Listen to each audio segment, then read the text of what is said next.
Good evening, everyone, and welcome to a very late night, Friday night, Young at Heart. I'm Father James DeLucio with the Paulist Fathers back in our library, ready, willing, and able to offer you nursery rhymes, stories, songs, poems, Mother Goose, Aesop's fables, Lewis Carroll, limericks, larks, and such, and other things to keep us all young at heart. Today, I'm going to offer one of those other things, and it's in honor of my dear cousin, Dorothy Capone Bahnweg, who died earlier this week, and I celebrated her funeral service today with my cousins and extended family members and friends. And as part of our service, we read 1 Corinthians chapter 13, St. Paul's first letter to the people of Corinth. It's a very popular passage, and I thought this is another thing that I could share with you this evening because it's about love, and Dorothy was an embodiment of love. She lived these words. She was never arrogant. She was always humble. She was always fun-loving. She was a peacemaker. She never said anything bad about anybody. She was one of those people, and she was always trying to make peace and reconcile others.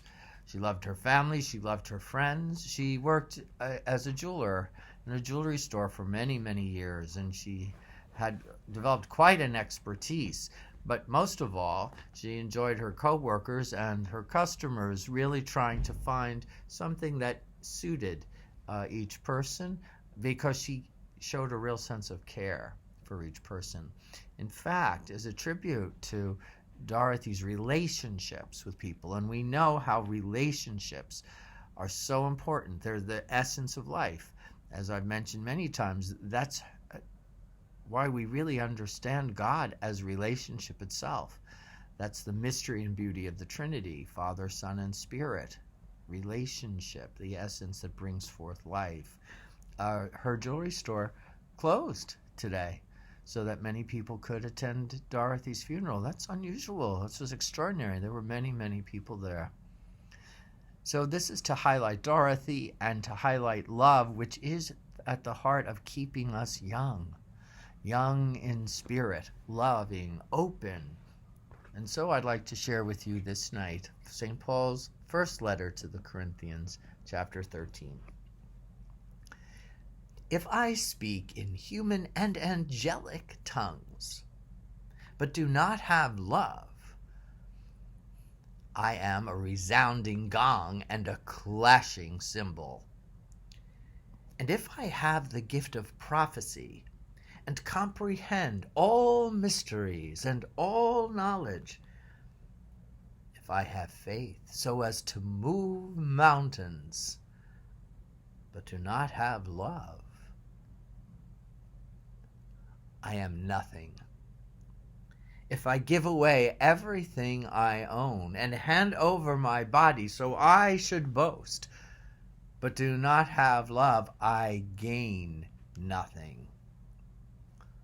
Love is patient. Love is kind. It is not jealous. Love is not pompous. It is not inflated. It is never rude. It does not seek its own interests. It is not quick-tempered. It does not brood over injury. It does not rejoice over wrongdoing, but rejoices only in the truth.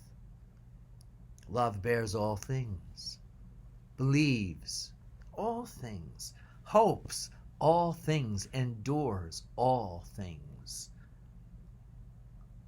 Love never fails.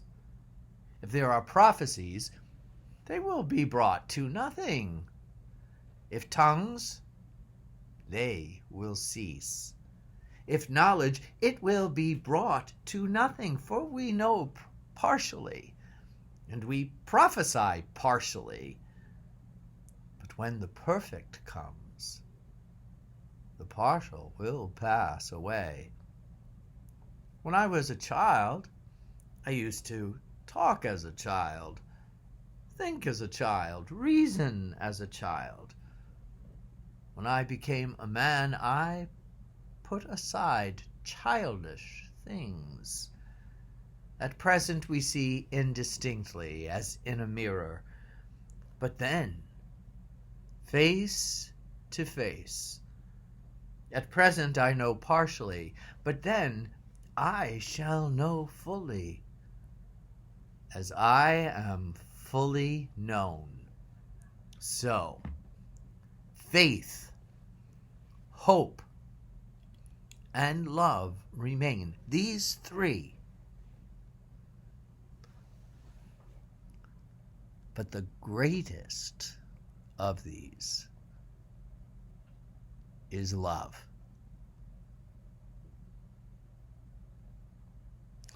Love you, Dorothy. Love you all. Share a little love tonight. We never know the day or the hour when it's time to share the love with the communion of saints in heaven. God bless everyone. Have a good night.